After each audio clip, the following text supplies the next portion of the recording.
Guys, welcome to our channel pharma nutrients. तो आज हम लोग पढ़ने वाले हैं डिफरेंशियल मैनोमीटर। इससे पहले पढ़ चुके हैं हम सिंपल मैनोमीटर। तो आपको अगर ज़रूरत होगी तो हम लिंक में मतलब डिस्क्रिप्शन में लिंक प्रोवाइड कर देंगे। ओके, तो चलिए अब टॉपिक की ओर बढ़ते हैं। तो हमारा डिफरेंशियल मैनोमीटर ये क्या है? A manometer which measures the difference of the pressure between any 2 point in a pipe and vessels. यानी कि मैनोमीटर का यूज़ हम किस में करते हैं? किसी भी 2 पॉइंट के बीच में अगर प्रेशर हमें मेज़र करने होंगे, 2 पॉइंट्स के बीच में अगर प्रेशर मेज़र करने होंगे तो हम सिंपल वे में डिफरेंशियल मैनोमीटर यूज करेंगे। अभी तक से सिंपल मैनोमीटर में हम केवल 1 पॉइंट का ही मेज़र कर रहे थे, अब हम 2 पॉइंट के बीच का प्रेशर मेज़र करेंगे डिफरेंशियल मैनोमीटर यूज करके। तो चलिए, it is also known as the two fluid U tube manometer, यानी कि इसको टू फ्लूइड यूट्यूब मैनोमीटर के नाम से भी जाना जाता है। क्यों? क्योंकि जनरली हम जैसे 2 पॉइंट लेते हैं तो उसमें 1 मिनट में दिखाता हूँ, ठीक है। जैसे कि हम बात कर रहे हैं यहाँ क्या, टू फ्लूइड की बात कर रहे हैं, यानी कि इसमें 2 फ्लूइड का यूज़ होंगे। सेम भी हो सकते हैं, जैसे वेंचुरीमीटर में वगैरह वगैरह में जब प्रेशर हमें मेज़र करने रहते हैं, ठीक है, तो उसमें हम सेम फ्लूइड भी यूज करते हैं। लेकिन ये आपको मालूम होनी चाहिए कि हम 2 फ्लूइड के भी मेज़र कर सकते हैं डिफरेंशियल मैनोमीटर के द्वारा, ठीक है। तो तीसरा पॉइंट ये है कि it contain 2 immiscible liquid nearly of the same density. यहाँ पर हम सबसे ज़्यादा ध्यान देने होंगे nearly of the same density, क्योंकि जो इनमें फ्लूइड यूज़ होंगे इनका डेंसिटी क्या होनी चाहिए? नियरली सेम होनी चाहिए, ठीक है। इसको हम यूज करेंगे, हम डिराइव करने में अभी फार्मूला जो डिराइव करेंगे डिफरेंशियल मैनोमीटर के लिए, तो उसमें भी इसको यूज करेंगे, इसलिए यहाँ पर कंसनट्रेट होकर ध्यान देना है, ठीक है। और हमारा लिक्विड कैसा होना चाहिए? इमिसिबल लिक्विड होना चाहिए। इसके बाद फोर्थ हमारा पॉइंट है suitable for measurement of small pressure, यानी कि ये स्मॉल प्रेशर मेजर करने के लिए भी सूटेबल होते हैं डिफरेंशियल मैनोमीटर। फिफ्थ पॉइंट ये है कि it is sensitive device and use for measuring even a small gas pressure head, ठीक है। यानी कि ये जो है सेंसिटिव डिवाइस है। क्यों सेंसिटिव डिवाइस है? क्योंकि ये इवन स्मॉल गैस प्रेशर को भी मेज़र कर सकता है। यानी कि अभी तक से हम सिंपल मैनोमीटर में पढ़ रहे थे कि उनमें गैस का प्रेशर नहीं मेज़र कर सकते थे। अब हमारा डिफरेंशियल मैनोमीटर से स्टार्ट होगा कि हम गैस का प्रेशर भी मेज़र कर सकते हैं, वो भी छोटे से छोटे प्रेशर को मेज़र कर। यहाँ हेड कहने का मतलब जो हमारा हाइट ये उठता है, इसी को हम बोलते हैं प्रेशर के कारण जो हाइट उठता है उसी को हम प्रेशर हेड बोलते हैं, ठीक है। ये जैसे हाइट उठा है, यहाँ पर सेम है, यहाँ उठा है, जो प्रेशर के कारण जो मैनोमेट्रिक फ्लूइड का हाइट उठता है उसी को हम प्रेशर हेड बोलते हैं, ठीक है। तो देखिए यहाँ पर हमने देखा है कि डिफरेंशियल मैनोमीटर 2 टाइप्स के होते हैं, एक यूट्यूब डिफरेंशियल मैनोमीटर और सेकंड होते हैं इन्वर्टेड यूट्यूब डिफरेंशियल मैनोमीटर। तो आज हम लोग सिर्फ ये पढ़ेंगे यूट्यूब डिफरेंशियल मैनोमीटर का, नेक्स्ट वीडियो में हम ये पढ़ने वाले हैं, ठीक है। क्योंकि एक पढ़े कंसेप्ट बस क्लियर होने चाहिए। तो चलिए हम बढ़ते हैं, आपको वर्किंग और इसके फॉर्मूला के डिराइव कैसे करेंगे, ठीक है।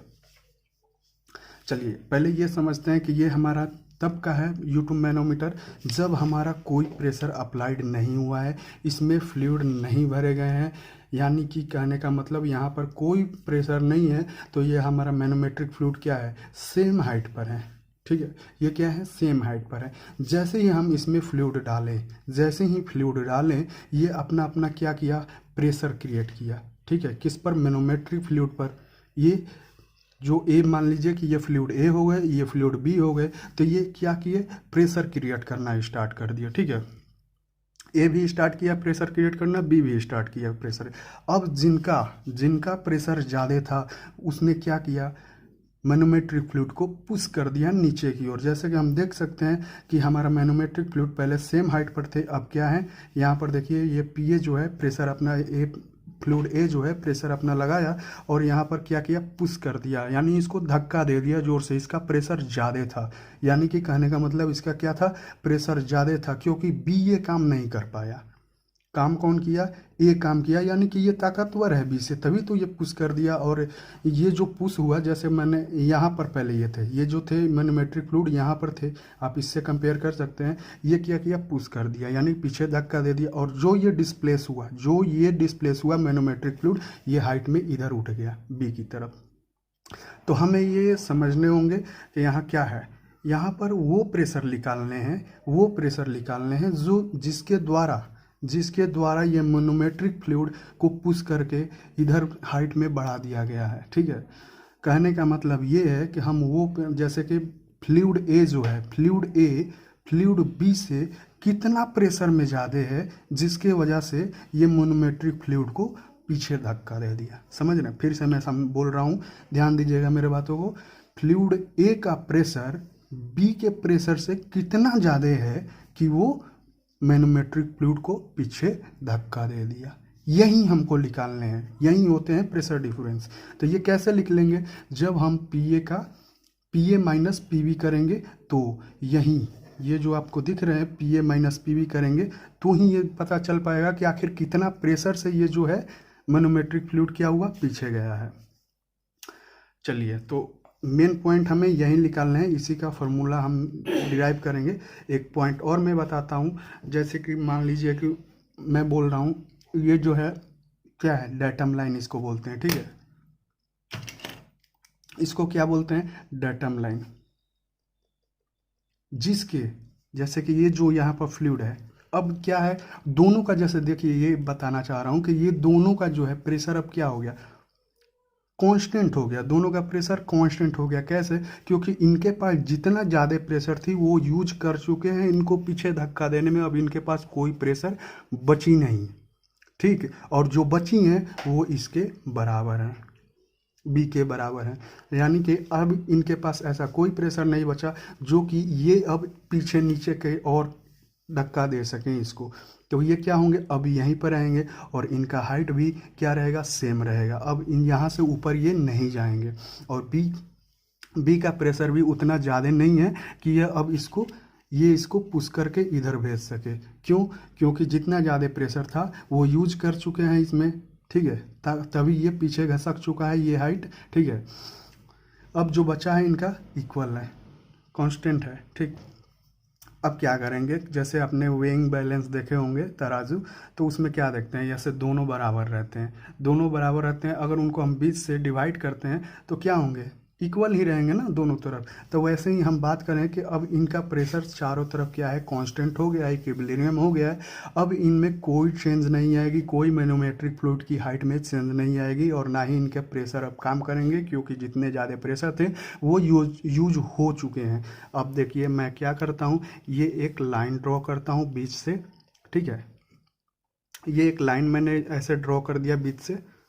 ठीक, अब जो इधर साइड में है इसको क्या बोलेंगे, लेफ्ट लिम्ब बोलेंगे। जो इधर साइड में है, इस लाइन के इस साइड में है, इनको लेफ्ट लिम्ब बोलेंगे। और ये लाइन के उस साइड जो है इनको राइट लिम्ब बोलेंगे। ठीक है, तो अब क्या हुआ कि ये दोनों का प्रेशर अब सेम होंगे। कैसे? देखिए, pressure of left limb is equal to the pressure of right limb होंगे। ओके, क्योंकि ये कांस्टेंट हो गए हैं। अब हम इसको बीच से डिवाइड कर रहे हैं। ठीक है, बीच से डिवाइड कर रहे हैं, इस वजह से ये pressure in the left limb is equal to the pressure in right limb हो जाएंगे। तो अब इसी को समझना है। दूसरा चीज़ ये है, मैंने पिछला वीडियो में भी बता चुका हूँ, आपका अगर इसमें कंसेप्ट नहीं भी क्लियर हो पाया होगा तो आप पिछला मेरा वीडियो देखिए, जो कि सिंपल यूट्यूब मैनोमीटर का मैंने बनाया, उसमें मैंने क्लियर कंसेप्ट एकदम दे चुका हूं उसमें। तो हम डिस्क्रिप्शन में उसका लिंक प्रोवाइड कर दिए हैं, उसको आप एक बार देखिए। अगर आप उसको अच्छे से देख पाते हैं तो समझ जाइए कि आपको डिफरेंशियल यूट्यूब मैनोमीटर पढ़ने की ज़रूरत ही नहीं है, ये आप खुद कर सकते हैं। तो प्लीज़ आप जाइए उस वीडियो को देखिए, मैंने डिस्क्रिप्शन में लिंक देख रखा है। ठीक है, चलिए बात करते हैं कि अब क्या करेंगे। प्रेशर, ये जो है pressure in the right limb is equal to pressure in left limb करेंगे। Okay, pressure in the right limb is equal to the pressure in left limb. चलिए, और मैंने उस वीडियो में बता रखा है कि आखिर ये डेटम, ये जो इसी को बोलते हैं डेटम, यहाँ जहाँ फ्लूइड मैनोमेट्रिक फ्लूइड आके रुक जाती है, यहाँ से हम एकदम उसके पैरेलल में लाइन ड्रॉ करते हैं और इसके नीचे जो भी होती हैं क्या होती हैं, प्रेशर जीरो हो जाती है। क्यों? लेफ्ट में इस साइड में भी हाइट सेम है, इस साइड में भी हाइट सेम है, रो यानी कि डेंसिटी जो मैनोमेट्रिक फ्लूइड का वो भी सेम है और ग्रेविटेशनल फोर्स भी सेम है। ठीक है, तो हम जानते हैं कि स्टैटिक्स में P is equal to rho g h use करते हैं। ठीक है, रो जी एच, ये स्टैटिक्स फ्लूइड का जो प्रेशर का है यही यूज करने वाले हैं हम। ठीक, तो चलिए हम राइट में देखते हैं कि राइट में हमारा प्रेशर कितना है। तो ये हमारा राइट लिम रहा, तो इसमें क्या है, पीबी, ठीक है, पीबी है, लिख देंगे हम पीबी। पहला प्रेशर जो कि फ्लूइड के पास है, ओरिजिनली जो फ्लूइड के पास है वो क्या है, प्रेशर पीबी है। अब आते हैं इसके नीचे, जो ये प्रेशर एक्वायर हुआ किसके द्वारा, इसके हाइट के द्वारा, इसके हाइट के द्वारा जो प्रेशर एक्वायर्ड हुआ उसको हम लिखेंगे रो। इसको हमने क्या माना है, पीबी माना है, क्यों, इसका डेंसिटी अलग है। तो मैनोमेट्रिक फ्लूइड का जो है ये लिखेंगे, ये मैनोमेट्रिक फ्लूइड का मैंने नहीं दिया है, इसको हम लिख देते हैं रो एम। इनका डेंसिटी है रो एम डेंसिटी है, इसका डेंसिटी है यानी कि बी जो फ्लूइड है उसका डेंसिटी रो बी है, ठीक है। तो हम रो बी लिखेंगे, रो बी जी, और हाइट कितना है इसका, H3 हम लिए हुए हैं, H3 लिख देंगे। अगला प्रेशर देखेंगे कि ये क्या है, ये मैनोमेट्रिक प्रेशर है जो कि ऊपर गया है, तो इसके द्वारा कितना प्रेशर है,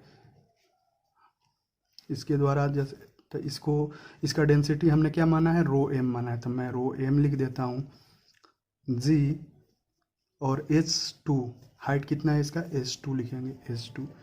यार इधर तो स्पेस नहीं बचे, मैं इधर लिखता हूँ नीचे। अब बात करेंगे लेफ्ट लिम की, लेफ्ट लिम की प्रेशर इधर है, तो हम देखेंगे। अब देखिए आप बोलेंगे कि इधर क्यों नहीं किए, इधर क्यों नहीं किए, क्योंकि यहाँ पर जो हमने अभी बताया कि डायटम लाइन के नीचे जो भी प्रेशर होंगे वो क्या होंगे, जीरो होंगे, और इसको जानने के लिए आप पिछला वीडियो देख सकते हैं, क्लियर आपका कंसेप्ट हो जाएगा। चलिए, तो इसमें अब हम देखेंगे पी ए, ठीक है, इसका प्रेशर लेफ्ट लिम का प्रेशर क्या है, पी ए, ठीक, यहाँ पी ए है प्लस, अब नेक्स्ट ये है, ये लाइन है, तो ये एक्वायर H1 से है, और इसका क्या है, रो ए डेंसिटी है, तो रो ए हम लिखेंगे, और जी H1 है, हाइट कितना है, H1 है, H1। बस हमारा यही, हम इसको स्ट्रेट में लिख देते हैं, ठीक है, इसको स्ट्रेट में लिखते हैं ताकि आपको अच्छे से समझ में आए। पहले हम इसी को लिख लेते हैं, ठीक है, P A plus rho A g H1 is equal to P B plus rho B g H3 plus rho M g H2। ये हमारा अब क्या हो गया, ये राइट है, सॉरी ये लेफ्ट है, ठीक है, ये लेफ्ट वाला प्रेशर है, ठीक, और ये क्या है, राइट वाला प्रेशर है। ये राइट वाला प्रेशर है, मैंने कन्वर्ट करके मतलब उलट दिया है, तो ये है, ये लेफ्ट वाले हो गए, आप देख सकते हैं ए है तो ये लेफ्ट वाले हो गए, ये बी है तो ये राइट वाले हो गए, ठीक है। अब हम कैलकुलेट करते हैं, हमें क्या निकालना था, P A minus P B निकालना था, क्या निकालना था, P A minus P B. तो हम सिंपल वे में क्या करेंगे, पी ए इस पी बी को इधर कर देंगे, P B is equal to, ठीक है। अब क्या हो गया, ये क्या बचा, rho B g H3 plus rho M g H2। अब ये प्लस में था, इधर आ जाएगा आप, तो rho A g H1, okay.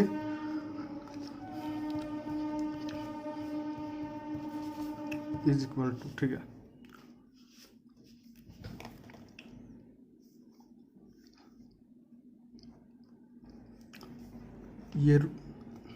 ये P है, ठीक है, ये P pressure of A is equal minus pressure of B है, ठीक है। अब बात करते हैं कि हम पहले जान चुके हैं, ठीक है, पहले हम जान चुके हैं, यहाँ पर सॉरी मैंने गलत लिख दिया है, ये माइनस है, यहाँ से यहाँ पर आएगा तो ये क्या हो जाएगा, माइनस। तो ये छोटी छोटी बातें आपको ध्यान नहीं देनी है, ये आप खुद भी कर सकते हैं, ठीक है। तो बात कर रहा हूँ मैं ये चीज़ कि यहाँ जो मैंने सिंपल पहले मैं बता चुका हूँ, यहाँ पर आप देख सकते हैं कि जो भी लिक्विड होंगे उनके क्या है, मैंने बोला था कि आप ध्यान रखेंगे, नियरली ऑफ सेम डेंसिटी, क्या है, नियरली ऑफ सेम डेंसिटी है। तो हम क्या करेंगे, अब देखिए ये रो बी हो गया, ठीक है, ये रो बी हो गया, और यही तो फ्लूइड की डेंसिटी है, ये रो बी और रो ए क्या है, फ्लूइड की डेंसिटी है, तो इनको नियरली सेम है, ये क्या है, नियरली सेम है। तो हम जैसे कि नियरली सेम कहने का मतलब हम इसको rho A is equal to rho B लिख सकते हैं, ठीक है, और सिंपल वर्ड में लिखे तो इसको मान लीजिए कि रो है, ठीक है, rho A is equal to rho B. अब इसी को हम मान लेते हैं दोनों को, जैसे combination rho is equal to rho B भी बोल सकते हैं, rho is equal to rho A भी मतलब कॉम्प्लिकेटेड देखने में ना लगे, इसीलिए मैं ये दे रहा हूँ, ठीक है।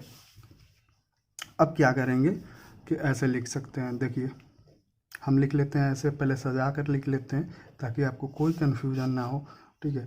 इसको लिख लेते हैं और इसको दोनों को पास में मैं कर लेता हूँ ताकि कोई कन्फ्यूजन ना हो समझने में, ठीक है। इसको इधर कर लेता हूँ ρmgh2, ओके।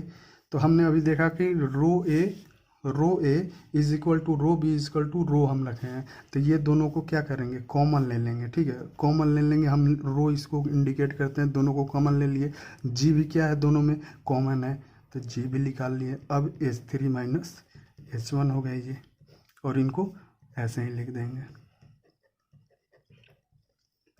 अब ये PA माइनस PB, तो यही है हमारे फार्मूला यूट्यूब डिफरेंशियल मैनोमीटर की, ठीक है। तो चलिए आज के लिए इतना ही, उम्मीद है आप समझ चुके होंगे। तो फिर मिलते हैं नेक्स्ट वीडियो में। अगर कोई सजेशन हो, कोई कमेंट्स हो, कोई इम्प्रूवमेंट हो तो ज़रूर आप हमें सजेशन दें सुधार करने के लिए, या कुछ भी जो भी बात हो आप एक बार कमेंट बॉक्स में ज़रूर बोलें। ओके, धन्यवाद, थैंक यू।